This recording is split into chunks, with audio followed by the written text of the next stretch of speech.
ஜெயம் ரவி கோவாவில் ஒரு சொத்து வாங்கியிருக்காரு. அதில் தன்னுடைய ஸ்டேட்டஸை கல்யாணம் ஆகாதவர் அப்படின்னு குறிப்பிட்டதா ஒரு தகவல் வெளியாகி பெரிய சர்ச்சையவே கிளப்பிட்டு இருக்கு.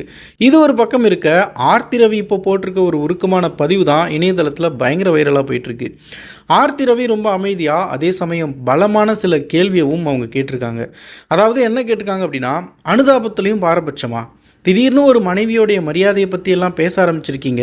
இது கேட்கறதுக்கு வேணால் நல்லா இருக்குது, ஆனால் போன வருஷம் எனக்கும் இதே மாதிரி ஒரு நிலமை வந்தப்போ ஏன் எல்லாரும் அமைதியாக இருந்தீங்க அப்படின்னு கேட்டிருக்காங்க.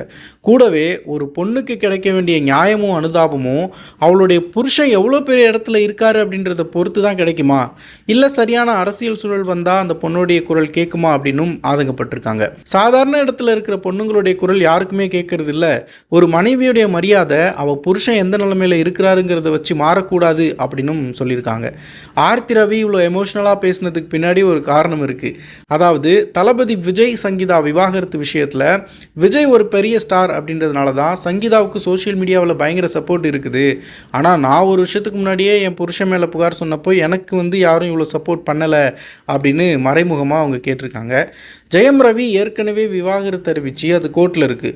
இப்போ இந்த கோவா சொத்து விவகாரமும் கெனிஷா கூட சேர்ந்து வர ஃபோட்டோக்களும் நிலைமையை இன்னும் சிக்கலாக்கிருச்சு. ஆர்த்தியோட இந்த பதிவு, இந்த தனிப்பட்ட பிரச்சனை இப்போது ஒரு சமூக விவாதமாகவே மாறிடுச்சு.